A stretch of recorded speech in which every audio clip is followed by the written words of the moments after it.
Greetings, everyone. Pete Pardo here from Sea of Tranquility. Welcome to another episode of Songs That Define a Guitar Player, or a guitarist, I should say, alongside in the co-captain's chair, as always, Mr. Phil Aston. What's happening, Phil? Happy New Year to you. Happy New Year to you as well, Pete. Thank you for having me on the show. Thanks for coming. I love doing these shows. These are lots of fun. For those who maybe are watching this for the very first time, basically every episode we pick 10 guitar players, or one of us picks 10 guitar players. We alternate each month, and we have to then pick one song that we feel best defines who that guitar player is and what they're all about, whether it's the songwriting, the way they play solos, the riffs, whatever. If we were to kind of recommend one song to someone who doesn't know who that guitar player is, this is kind of the song we would do. It doesn't have to be their most popular song. It doesn't have to be our favorite song, right? But it's where something in that song really defines the essence of what they are as a guitar player. And Phil and I were just talking off camera before we started that this was a tricky list. So this is Phil's list. There are a couple of players on this list that were hard for me because they kind of morphed and changed a bit throughout their career, or they had more success in one band or period than others. And so, really good players. There were a couple of obvious choices, I thought, but for the most part, I would say half of this list for me was very, very difficult. So, with all that being said, Phil, you want to kick us off with the late great Mr. Bernie Torme? Yes, Bernie Torme. I've gone back to 1979. Now, 1979, Eddie Van Halen had appeared literally 12 months before. Music was guitar playing was very articulate, very precise, very theatrical. And I myself at the time was learning to play guitar, and so everything was like felt out of bounds and very precise. What I'm trying to say is that when this arrived, which is Mr. Universe by Gillan, the guitar player on it, it was messy. It was all over the place. It was distorted. There was like blurring between the notes. Some of the notes perhaps shouldn't have even been there, but it all just sounded like chaotic, exciting, and like nothing else. And the track that I've picked is Mr. Universe from the album Mr. Universe, because of that central section where Bernie Torme takes the solo and the drum. It's, I mean, the mix is chaotic. It's almost punkish and garage land in some respects. The drums almost disappear in the mix, as if someone was so focused on the guitar they didn't even notice that poor Mick Underwood's drums were disappearing. But the guitar was like nothing else. And of course, I was really into tremolo arm and stuff like that on Strat. And the guy's image, he looked like a pirate. He, he just he was like Johnny Depp before Johnny Depp even thought about being Johnny Depp. Yeah. But the guitar playing was like nothing else. And again, I think the 70s was the era where guitarists created their own signature.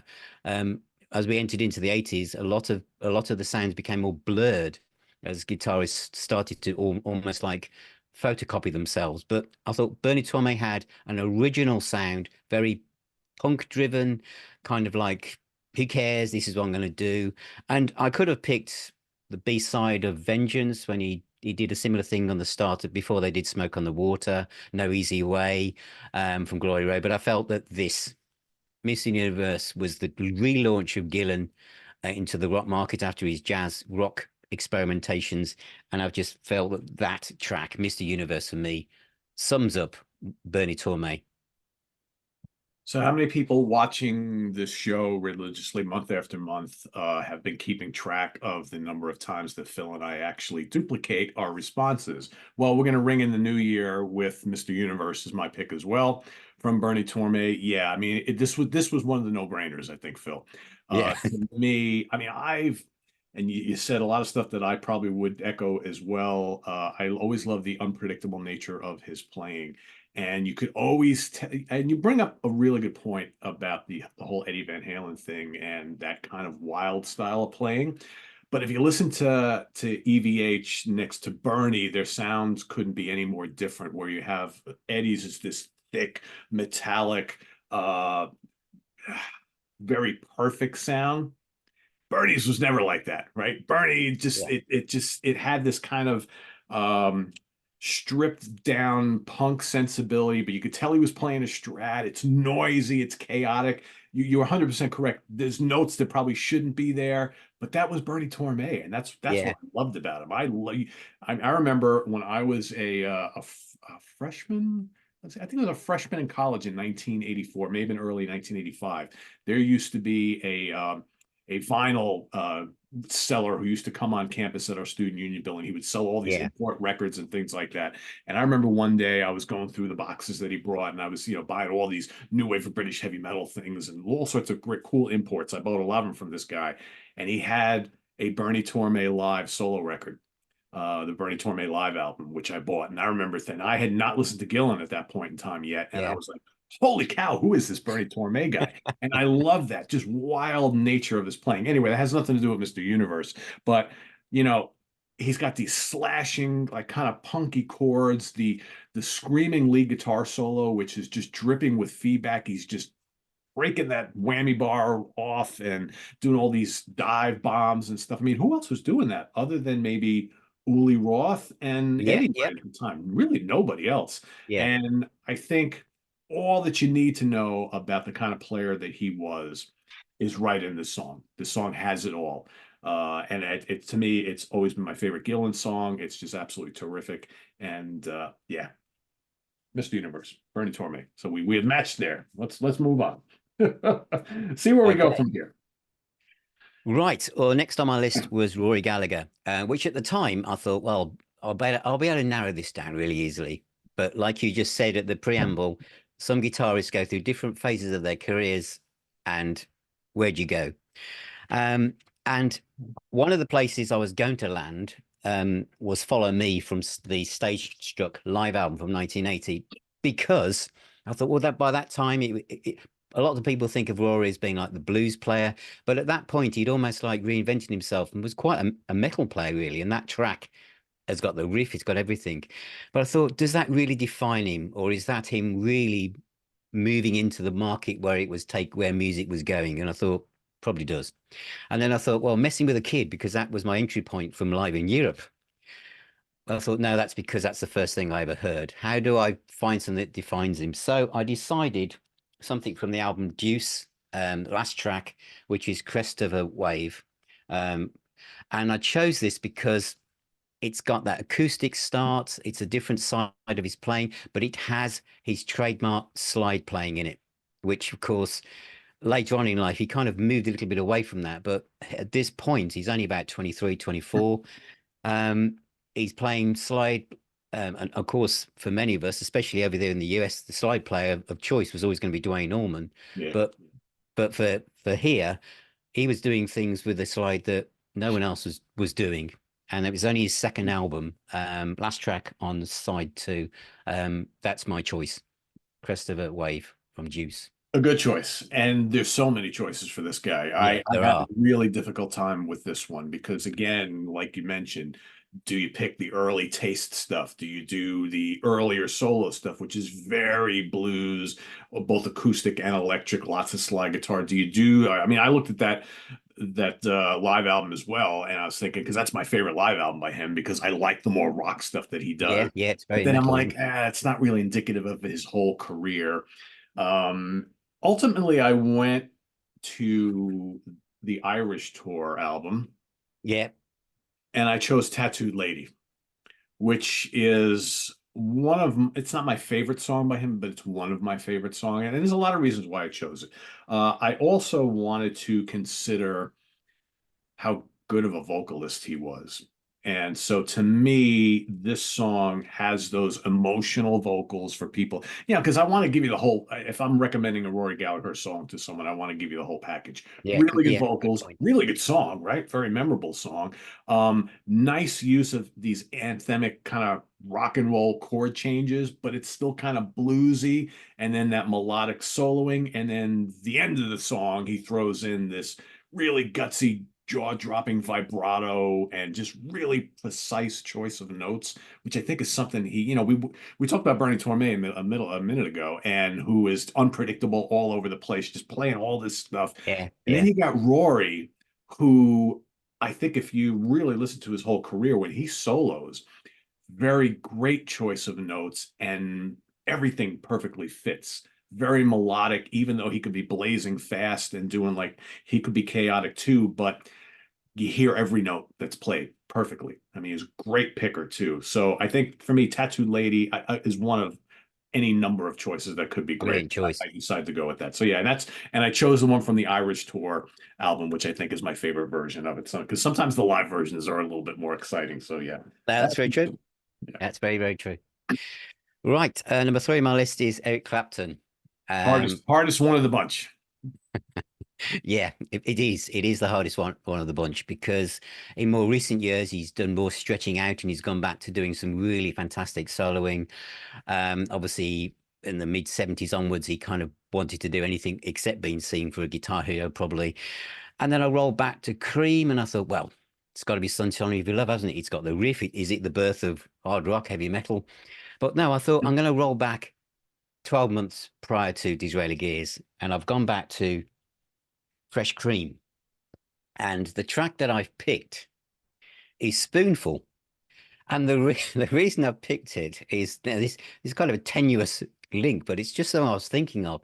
The track Spoonful, at about 3 minutes into that song, when the guitar solo is kicking off, he plays a motif, a lick that literally 4 years later, Tony Iommi does exactly the same thing on the track Warning from the first Black Sabbath Yes. album, Yeah. almost note for note. Dun, dun, dun, dun. It's almost the same tone. And it's like when we always think about heavy metal, we say, oh, who was influenced by the guy? I was influenced by Sabbath, Priest. And of course, Sabbath were creating a genre with nothing behind them. So we have here one of the only places where you can actually follow a route back to something which Tony Iommi must have thought, well, that's cool. And so it's Spoonful by Eric Clapton's solo, which was then mimicked across Warning of the first Sabbath album. So to me, I feel that Spoonful represents, and I'm sure Eric Clapton, if he ever watches something like this, he'd say, I had nothing to do with heavy metal, but I think that he did. And it's on that song and it's on that solo, Spoonful from Fresh Green. As we say here in the States, Tony followed the breadcrumbs from Spoonful. Ding, ding, ding. I also picked Spoonful. However, I picked the live version from. Yeah. Yeah, to me, I mean, I'm not the world's biggest fan of a lot of Eric's solo stuff. I love the Derek and the Dominoes album. I really, really love Blind Faith. I almost wanted to pick something from that John Mayall's Blues Breakers album that he was on. Yeah. But ultimately I was like, I got to pick something from Cream because to me, that's when Clapton was at his most exciting. And I think, you said it all. I mean, Spoonful, that's the track. It's so easy to pick Sunshine of Your Love, but I would rather hear Spoonful to me. And the 1647-minute version of it on here, he's just soloing reckless abandon. I mean, Yeah, it's it's just fantastic. heavy blues rock and his just searing tone. And, he probably hates it. If you were to like ask him today, well, what do you think of Spoonful, especially like from this album? He'd be like, oh my God, it's so self-indulgent. And, Yeah, no, it's and you brilliant. have all that heavy bass from Jack Bruce and the great energetic drumming from Ginger Baker in the background. Man, it's just amazing. And I think if you want to really wow someone with what Eric Clapton is totally capable of, granted he was a kid at the time, I think Spoonful is the way to go. Whether it's the studio version or the live version, I think that's, to me, that's what Eric Clapton was all about early on, especially. Today maybe a different story. He's a lot older and wiser, but that to me, that's what I would recommend. And we're on the same page. So we got two out of the first three, Phil. Yeah, Yeah. fantastic. Right. Well, the next guy is Tom Johnson from the Doobie Brothers. And I love the Doobies. I love every period of the Doobies. I didn't really take my foot off the gas when Michael McDonald joined. I just loved everything they do, and especially more recent stuff as well. However, I narrowed it down to 3 songs, and they literally all came from the same record, so I knew I was in the right ballpark, really. And I've picked a track from The Captain and Me, and was it going to be Without You because of the? But no, it's China Grove. China Grove from Captain Me, because the riff, it's kind of a unique riff, and that cut slap back echo on it, and of course the solo in the song, his vocals, because again he's a brilliant singer as well. So China Grove from Captain Me for Tom Johnson. Almost did it again. Oh, Almost did it again. I went with Without You from the Captain and Me. Oh, yeah, it's I close, was close. torn between the two of them, Phil. I was like, because here's why, because they both contain elements of what makes this guy such an underrated player. So that riff in China Grove is just legendary. It's so good. I think Without You is always the song that I felt was the underrated, like forgotten sibling as far as the rockers go on this album. You know, what's really cool is you got two amazing guitar players in this band at this time who were so different from each other. You know, Pat was just a completely different type of player. He was more into like the folky stuff and the bluesy stuff, and I think that Tom was more of a kind of like hard rock and blues player. But what's great about this song is that he comes up with these riffs that are they're simplistic, but they're effective. He repeats them throughout the song. China Grove has the same qualities too. These big stadium rock riffing that pops up periodically during the song. And then when he plays a solo, they're not long, they're searing, they're exciting. They come and they go, and then that big riff comes back in again. And the riff is always so memorable, and it's simple, but I think that's why it works so well. And I think both of these choices are fantastic because they both essentially do the same type of thing, and the riff sticks in your head, right? And the fact that they use that riff as a way to kind of drive home the drama of the whole song, and they're so memorable, they're so anthemic, and you can't go wrong with either one.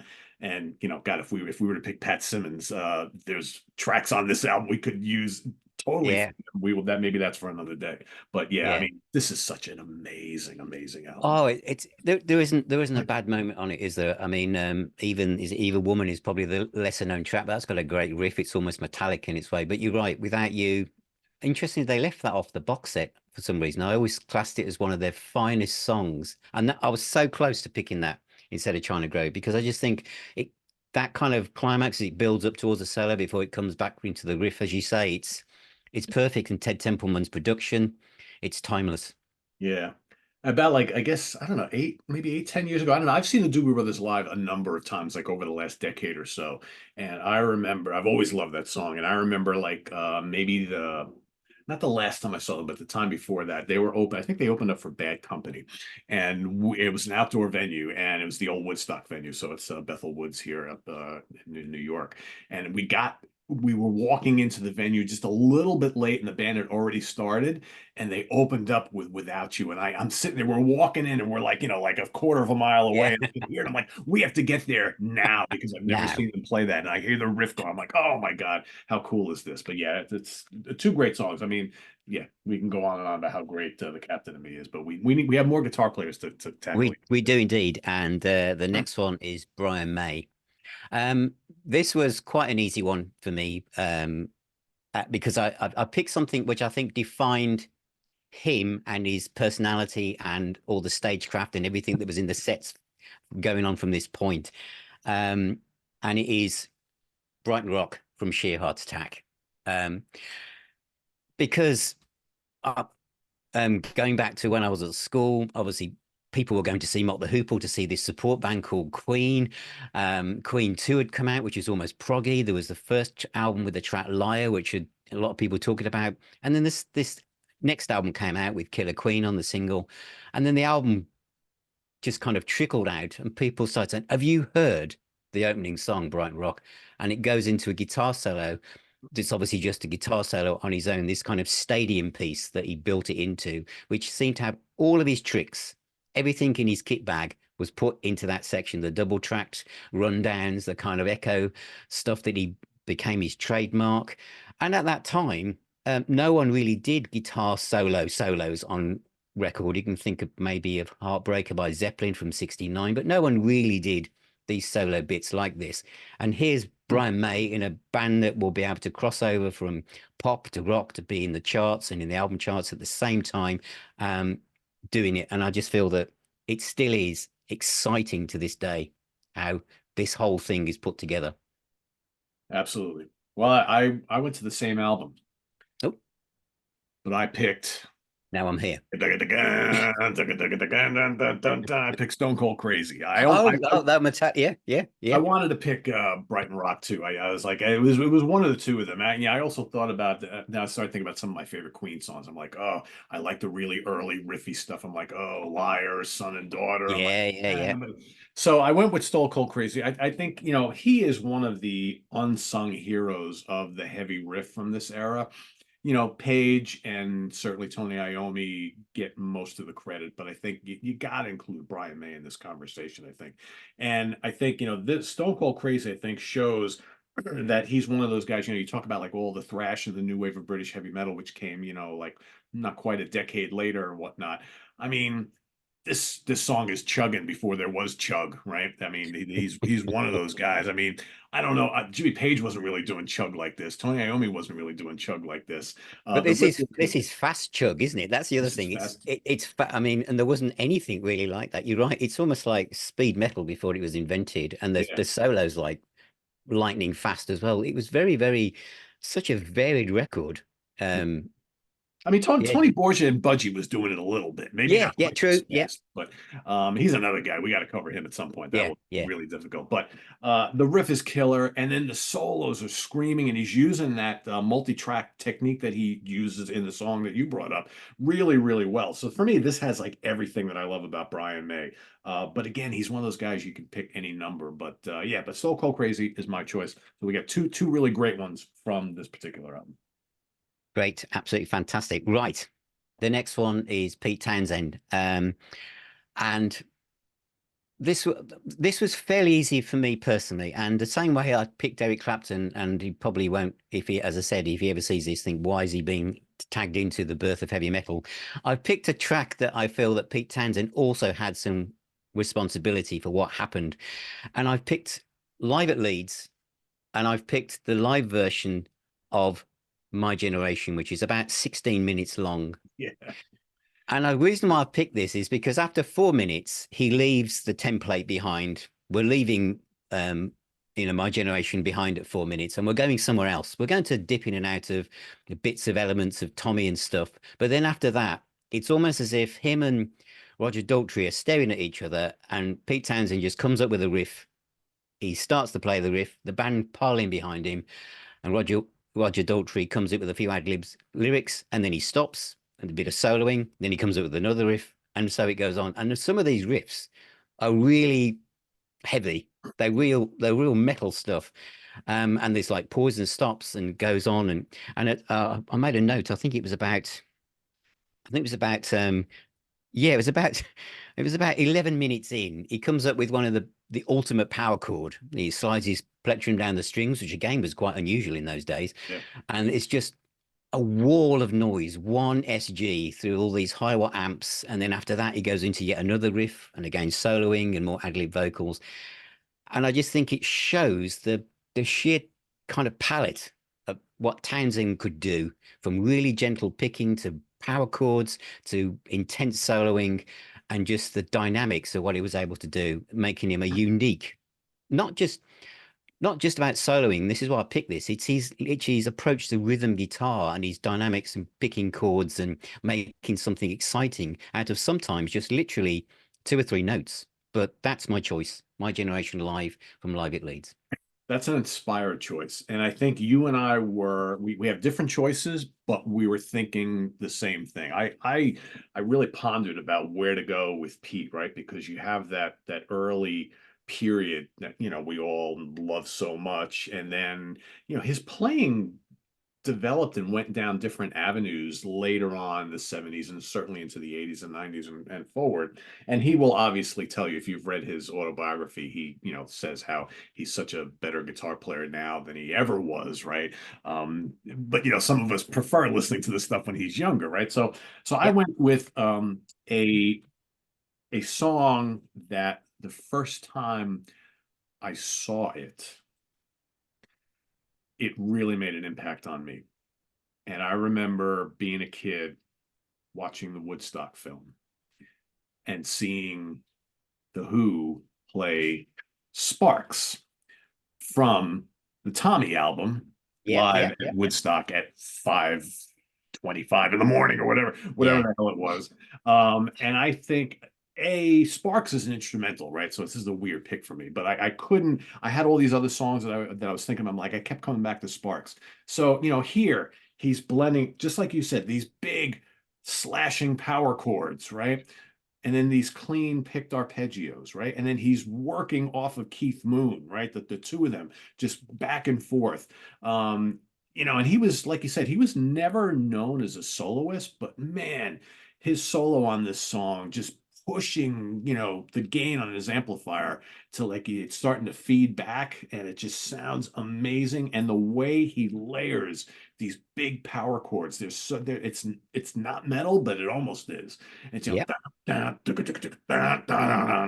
it's so dramatic. And then he shifts into those little metallic melodic Yeah. chords, and then back, and then the solo comes in. It's just amazing. And I've for 50 years, 50 years plus, I have continued to be amazed by him and his tone live at Woodstock, or live at Leeds, or live at the Isle of Wight, Yeah. Yeah. or live at Hull. That whole period, Phil, in the career of Pete Townsend, to me, I'm like obsessed with his playing from like 1969 through 1971. To me, I think that was him at the height of his powers, and Yeah. just he could do no wrong, and he was doing all this kind of cool stuff that he never really would dive into much again. I remember when I've seen the Who a few times over the years, but I saw them at Madison Square Garden about 2 months after John Entwistle died. So they had planned that whole big tour, and then Yeah. Entwistle Yeah. died. They decided to carry on. They got Pino Palladino in, and I remember his playing and his tone at that show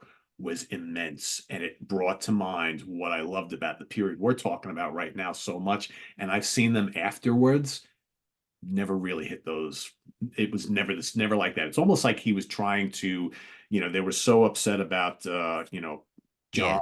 dying, that they were trying to prove something, and he was like angry and hurt, and the sense of loss, and he just let it all pour out on that tour, because he never quite sounded like that any other time I've seen him. And I was like, holy shit, that's the Pete Townsend from 1969 all over Yeah. it. Yeah. So yeah, so Sparks for me. Great choice. Absolutely brilliant. The next one is Steve Howe. This was a tricky one because I suddenly realized after I put it down on the list that, oh my God, we're talking decades of stuff from, Yeah. and again, he's done all the stuff with Asia. Where do I go? And I narrowed it down, and it started to go back into the past. And a couple of the choices were from the same album, so I thought I'm going to sit there. And so it's the Yes album, and it's Yours Is No Disgrace, opening song. I could have picked. I think a lot of people would say, "What about the clap?" Or this acoustic genius. But I thought, no, Yours Is No Disgrace has got lots of different dynamics. It's a very original track. It's a great entry point for lots of people who might think, "I'm not sure if I like Yes," and it's just a great song. It's a great album. I mean, I've seen All Good People's on there as well. I thought about Roundabout, but I thought, no, Yours Is No Disgrace from the Yes album, which is actually also my favorite Yes album. Ding, ding, ding. Yours is no disgrace. Also my choice. I mean, it's got it all, right? Those quirky chords, Yeah, little fills all throughout the song, and then that looping, spiraling, jazzy guitar solo, which I think just perfectly exemplifies what this guy brings to the table. He's doing this, thing called progressive rock, and he's got this Django Reinhardt, Wes Montgomery type yeah, thing. That's just somehow, some way fits into it. I think, this album, yeah, I love this album too. This is one of my favorite. This to me is a top three Yes album. And I think with this album, it signaled the arrival of one of the greats. And I think after people heard this, all of a sudden he started showing up in all the Guitar Player magazines and on the best of you lists and all that, blah, blah, blah. But yeah, this was a no-brainer for me. I didn't have to think about this one more than like a half a second. And I was like, yeah, gotta be Yours Is No Disgrace. And then when we see him play it live, that solo goes on and on and on. yeah, So yeah. good. So yeah, there we go. Boy, we're doing good today. We are indeed. The next one is George Lynch, from Dokken, and that's where I've decided to focus my attention. And I've picked a song that when I heard it the first time, and it was on a live album that I heard it, it really kind of made me step back. This is a period in rock history where a lot of bands were starting to almost look as if they had the same person supplying the clothes and the hair and everything. And a lot of the solos were all becoming a little bit kind of interchangeable. To anyone who wasn't really into that kind of music, everything started to look and sound the same.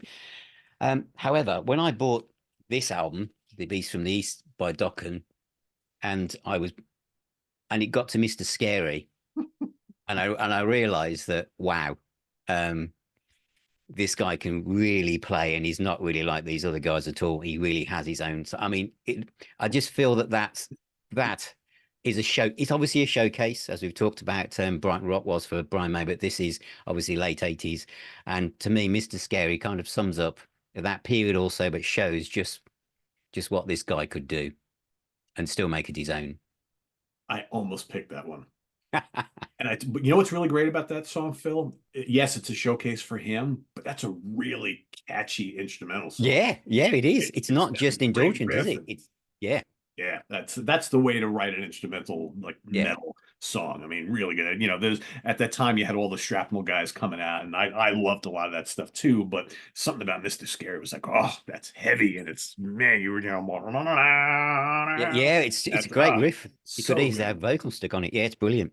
so good. I also thought about Paris is Burning, which was, you know, I bought that first Dokken album when it first came out, but the production on that's not really good, and his guitar sound wasn't really produced all that well. So I went with I think the first song that just really, really, really wowed me from him, and I went with the title track to Tooth and Nail off of the second album. Brilliant. Yeah, Uh, yeah, you know, he doesn't get enough credit as a riff guy. He's mostly known as the blinding solos and things like that, and I get it because he was amazing. But man, I love the riff to Tooth and Nail.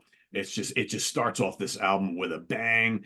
It's just an unrelenting riff monster, and then the solo has all of his trademark stuff all in one yeah, nice package. You got the tapping, you got the pinch yeah, harmonics, you got the speed, the dexterity, the whammy bar. He does it all in this song. I think Tooth and Nail is like a tour de force of heavy metal guitar playing in the 80s, and George Lynch, one of the stars of the decade for sure. But yeah, there's lots of great choices. You can go with one of their more commercial tracks, right, which has some great stuff in them too. But I think both of our picks are really good. That was the two that I really considered was this and yours. So I think we were on the right yeah. track. Great, Yeah, great great player, choices. great player. Right, a change of pace now for the Yes. next guy, which is Mark Knopfler from Dire Straits, or known as a solo artist as well, depending on where we're going to land. Um, I I thought at first, well, it's got to be Sultans of Swing because it was so unique when he came out, and obviously it's always been in the set. Um, but I decided in the end to go something from Love Over Gold, which was Private Investigations, Yeah. and I chose it because it's almost an atmospheric piece. It's a piece that shows real gentle dynamics, but just beautiful pacing and songwriting. There's also a cleverly placed power chord that comes in towards at one point as well. I mean, it's just got to me, it's just sums him up as a player and that sense of less is more. And it really kind of each note seems to roll out the speakers and hit you right in the chest. I just love that song. So to me, I feel that Private Investigations sums up Mark Knopfler. Well, the prog rock fans watching it now. Yes, it's their prog album, right? Yes, of course. Good choice. I love that album. Love Over Gold is so good. So good. I mean, this is a really good catalog. The Dire Straits catalog is short, sweet, and really good. Well, I went with Money for Nothing. No, just kidding. I went with Sultans of Swing. I had Yeah, a yeah. hard It was either yeah, yeah, I had a hard time not. I had all these other choices because I like a lot of the Dire Straits catalog. He's such a unique player, and I just kept coming back to Sultans of Swing. I'm like, God, that's if I was to introduce anybody to Knopfler and the band, that's kind of like their signature song, right? I mean, yeah. It is. it's a lovely song. You know, he's got that finger picking style. His fingers flying all around the fretboard. It's so melodic, so tasty. It's really, I mean, I don't use this term a lot, but like his tone, especially on this song, is sublime. I mean, it's just gorgeous, and it's like this kind of like flamenco sounding thing on a Strat, and it's just I'm assuming he played a Strat on this album, right? I think he Yeah, pretty yeah. much He does. plays Strats, right?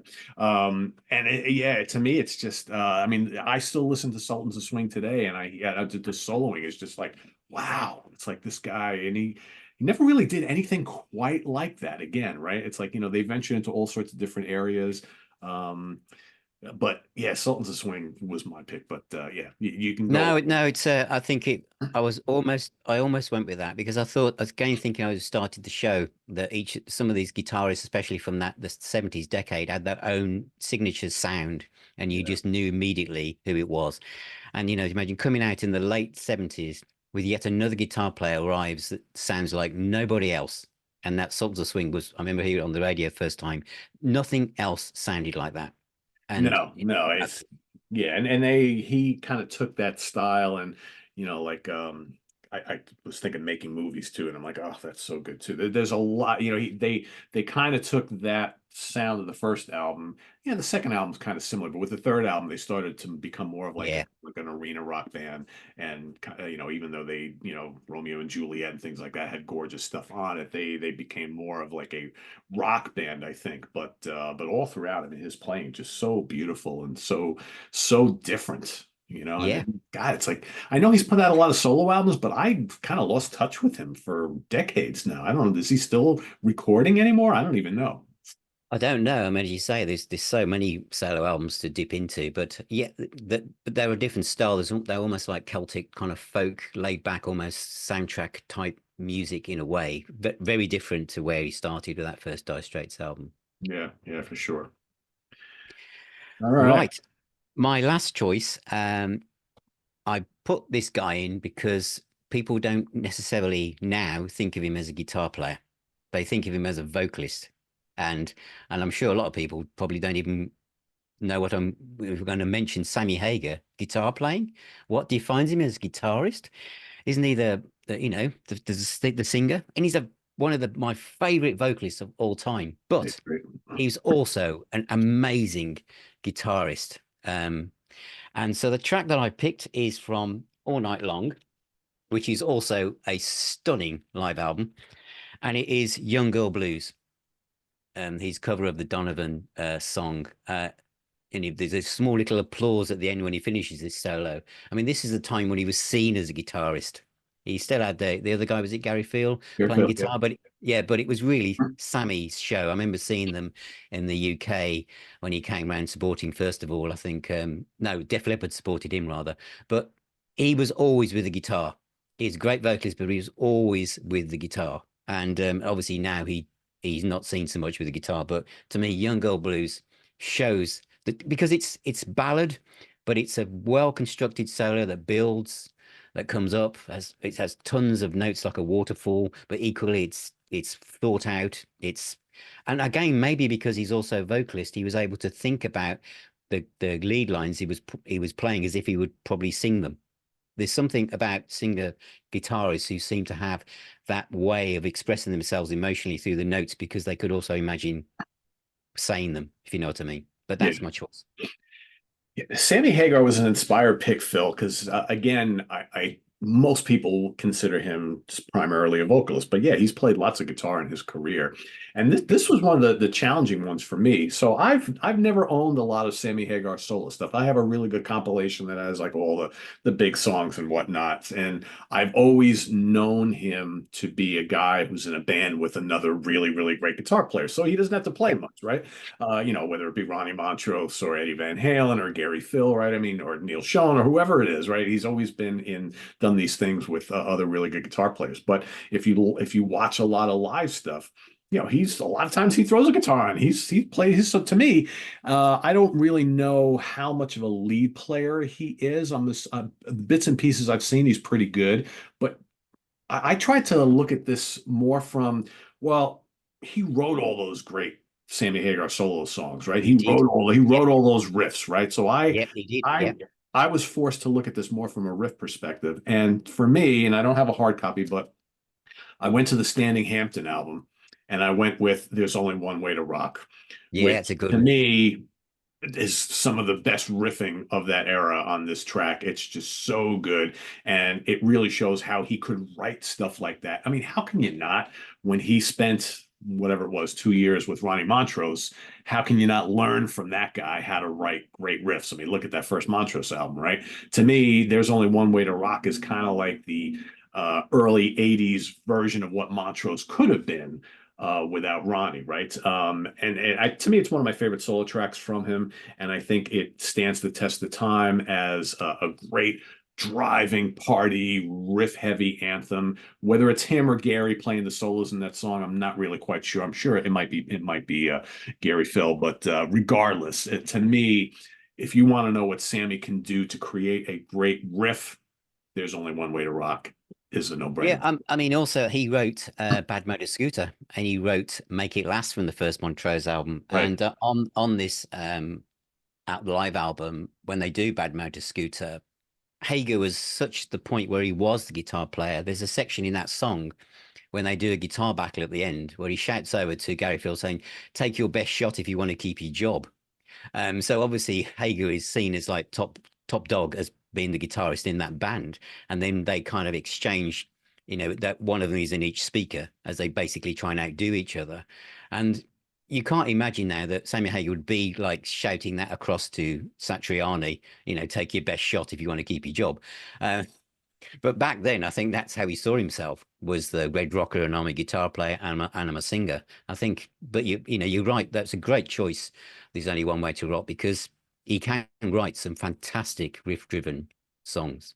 Yeah, and I mean, when you really think about it, I caught Van Halen with him on vocals a few times over the years, and if Eddie's allowing Sammy to play guitar with him on a couple tracks, and usually it was on the Sammy solo stuff that they would do. I believe they did "There's Only One Way to Rock" or "I Can't Drive Yeah, 55" yeah, a lot of number of times, and they would play dueling solos and things like that. And I remember seeing that once or twice and thinking, wow, Sammy holds his own. He's no Eddie, but he yeah, holds his yeah, own yeah. up there. He's certainly not embarrassing himself, right?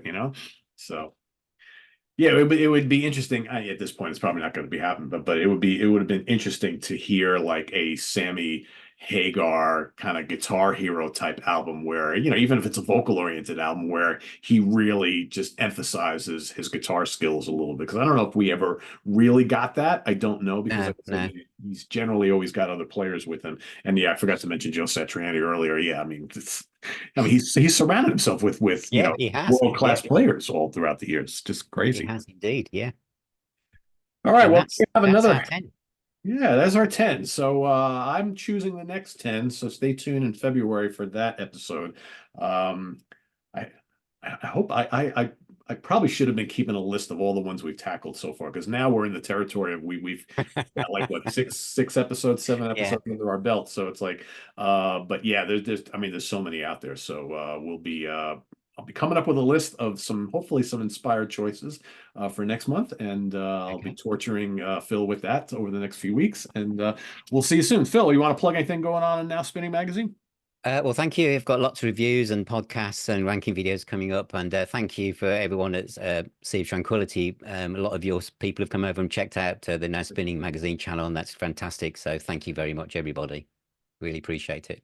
Awesome. And hopefully, Pete, you're going to be a guest on over on my channel soon as well. So Yep. that would be Yep. That great. that that is the plan. So Phil is going to hopefully be hitting me up with a topic, and you'll see me over there for the very first time. So stay tuned for more information on that. And let's see, what do we got coming up here on the channel? So tonight, the return of the Hudson Valley Squares after the little holiday break. So we've got a really interesting show tonight. We're going to go back to Album Wars, and this is Album Wars number 4. Number 4 meaning fourth albums. In the battle tonight will be Van Halen, Fair Warning, UFO, Force It, Rush 2112, and Deep Purple in Rock. Wow. I still don't know how I'm ranking that, but yeah, we No, will be no. picking a winner. All the panelists will be ranking them in their order of favoritism. We'll be keeping score and declaring a winner. And of course, we're going to ask everybody to do the same in the comments. That's coming up tonight. Of course, we've got new album reviews this week. We've got the Monsters Den also returning this week as well. We're going to be talking about some of recently watched films we've been looking at. Martin Popoff and I will be back on Friday after a week break. So we're going to be celebrating. I've been waiting for this show to announce it. So speaking of guitar players, we're going to be celebrating the birthday of Mr. Michael Schenker this week Excellent. by listing our 20 favorite MSG songs of all time. Wow. So that's coming up on Friday. We've got UK Connection happening this week with another fun topic. Albums that are significant others or family tells us to turn that shit off. So that is going. You can thank Simon Bray for that topic. We're looking Yeah. forward to that one. So that's coming up on Saturday, and then Sunday, Grant Arthur's coming back on the channel. We will be ranking the albums of a yacht rock favorite, the great Pablo Cruz. So lots of stuff happening this week, so don't miss any of it. So please subscribe if you haven't already, and click on that notification bell so you get alerted all of our content as it posts. And please do hit the like button before you leave. Please go check out Now Spinning Magazine. Give Phil a like over there, and we'll see you here back on album or songs that define a guitar player with Phil Aston in about a month. Till then, have a good week, everybody. Take Thank care. you. Bye bye. Cheers.